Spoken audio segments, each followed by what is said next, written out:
Comme vous vous en doutez, le dernier exercice nous a apporté son lot de belles réalisations, mais aussi d'imprévus. Qu'on pense aux ratés du logiciel d'examen qui ont perturbé le FC des candidats à la profession l'automne dernier ou récemment à la pandémie de COVID-19, l'Ordre a pris le taureau par les cornes et a travaillé dans un esprit collaboratif pour tirer parti de ces situations difficiles et exceptionnelles et en sortir grandi. C'est donc le bilan d'une année assurément historique que je vous présente aujourd'hui. L'histoire, justement, elle s'écrit tous les jours pour la profession de CPA. Et à l'ère numérique, elle s'accélère. Nous sommes vraiment au cœur d'une transformation qui aura des répercussions profondes tant sur l'exercice de la profession que sur l'activité économique. Je ne sais pas si vous avez eu l'occasion de parcourir le guide web que nous avons produit pour vous sensibiliser aux défis et aux possibilités que présente ce virage. Ce guide met en lumière l'intégration des nouvelles technologies dans les pratiques des CPA et les nouveaux champs d'expertise qui s'ouvrent à la profession. Par exemple, notre agilité et notre intégrité pourraient et même devraient nous amener à jouer un rôle stratégique en matière de protection de l'information et des renseignements personnels, en sécurité des données, ainsi qu'en évaluation et en valorisation d'actifs de propriété intellectuelle. Que vous soyez d'accord ou pas avec le projet de valorisation des données recueillies par la RAMQ que le ministre Fitzgibbon a évoqué récemment, voilà une illustration de l'avenir qui s'offre à nous. Dans le même sens, je suis heureuse de souligner que nous avons accrédité récemment un premier maître de stage en comptabilité publique, profil TI. Ce nouveau type de stage, axé sur les systèmes d'information et les risques, ainsi que l'audit en temps réel par opposition à l'audit de l'information financière historique, projette l'audit dans une nouvelle phase de son évolution. Le programme de développement professionnel de l'Ordre est lui aussi entré dans une nouvelle ère, pandémie oblige, à la vitesse grand V. Le virage du programme vers un modèle plus actuel qui repose sur l'agilité, la flexibilité et l'accessibilité a été pris en accéléré à la plus grande satisfaction, je l'espère, des membres et des organisations. Nous devons à la remarquable mobilisation de nos équipes, le déploiement d'une plateforme de classe virtuelle et la formation des formateurs à l'utilisation de ce nouveau mode de transmission des savoirs dans de très courts délais, ce qui nous a permis d'opérer rapidement la transition et de présenter nos activités de formation en mode virtuel dès le printemps 2020. Bien sûr, ce nouveau modèle est là pour rester. Il répond non seulement aux objectifs que nous nous étions fixés, mais il est également plus compatible avec des principes du développement durable, d'efficacité, d'efficience, chers à la profession. La dernière année aura été aussi fructueuse sur le plan de la protection du public et de la défense de l'intérêt public, l'une étant le prolongement de l'autre.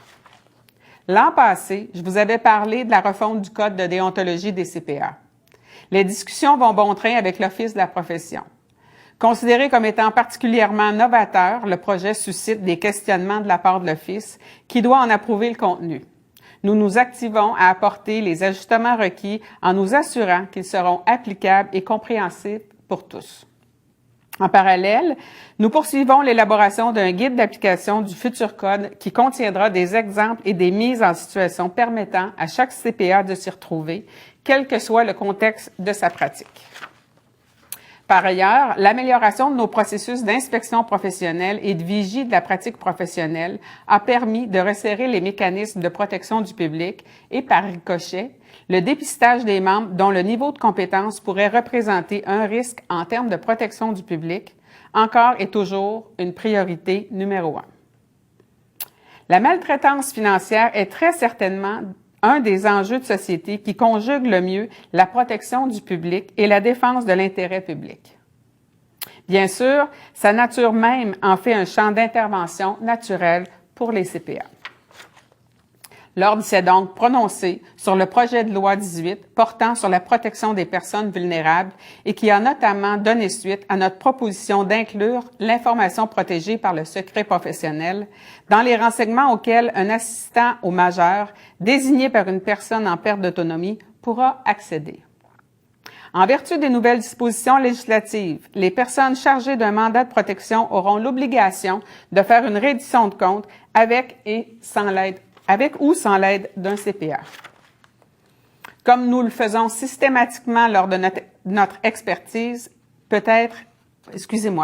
comme nous le faisons systématiquement lors de notre expertise, peut être utile à la mise en œuvre des politiques publiques, l'Ordre a offert sa collaboration aux curateurs publics pour développer un formulaire et un guide adaptés à ce type de reddition de compte.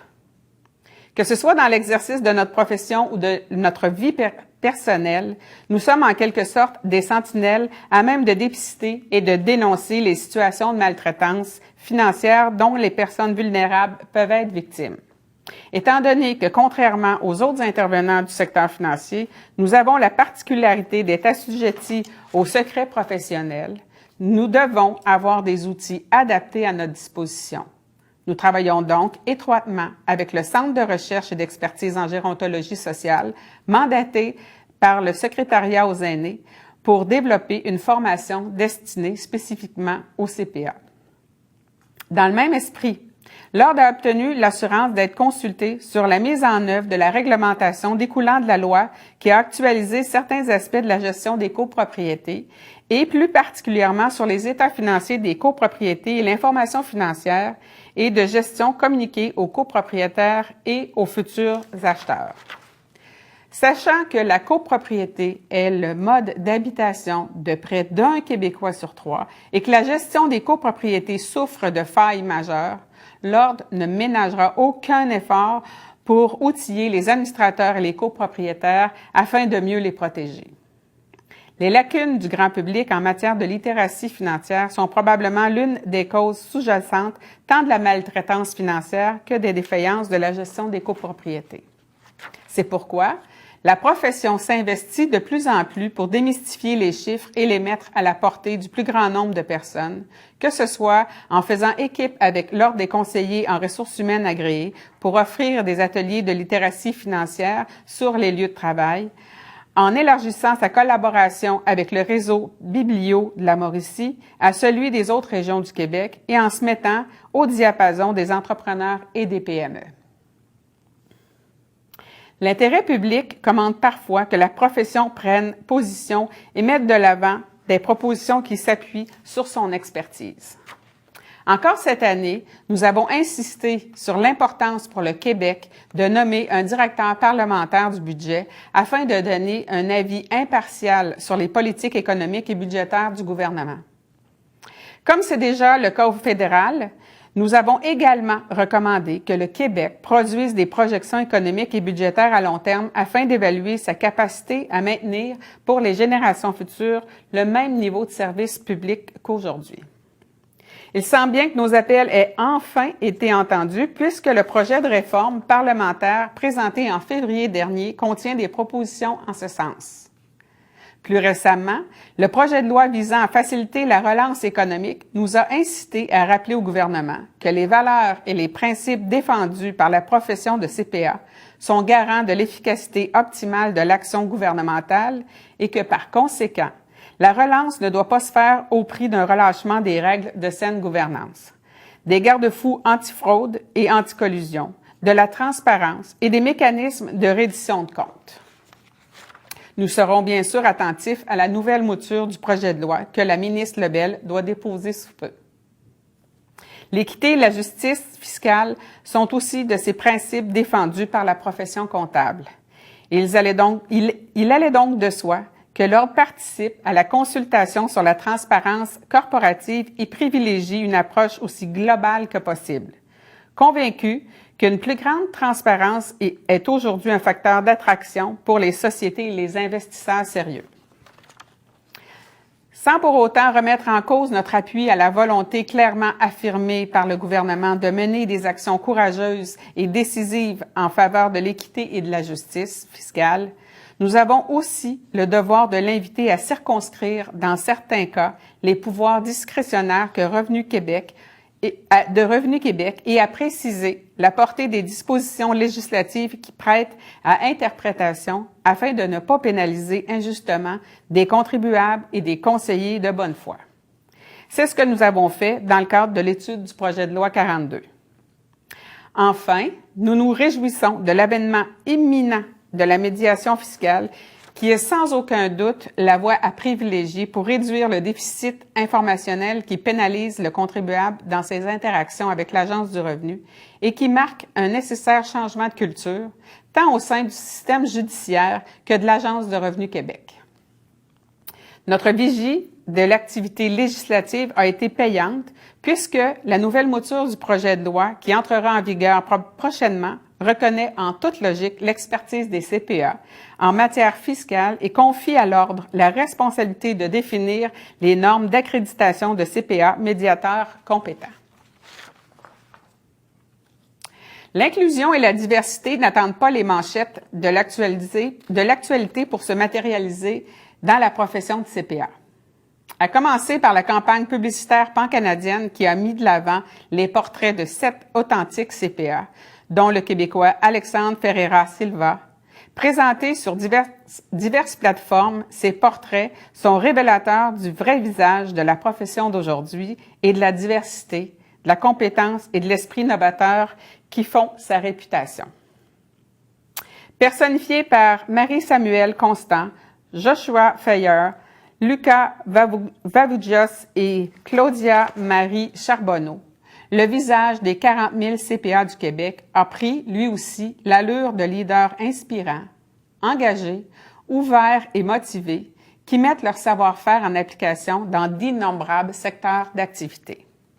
Ces jeunes leaders figurent l'avenir de notre profession, qui doit continuer d'attirer une relève de talents pour répondre à la demande du marché et aux besoins des organisations. Afin de maximiser notre impact et d'outiller notre réseau d'influenceurs, des capsules vidéo permettent maintenant de diffuser à plus grande échelle toute l'information concernant les voies d'accès à la profession et les perspectives d'emploi. Au lieu de nous limiter essentiellement à des présentations devant des classes d'étudiants, ces capsules ont le grand avantage de pouvoir être utilisées dans différents contextes, tant par les représentants de l'Ordre que par les parents, les conseillers en orientation, professeurs, CPA bénévoles, centres de gestion de carrière, universités, ici comme à l'étranger. Les professionnels formés à l'extérieur du Québec et qui envisagent de venir y exercer la profession de CPA trouvent à l'Ordre un accompagnement hors du commun.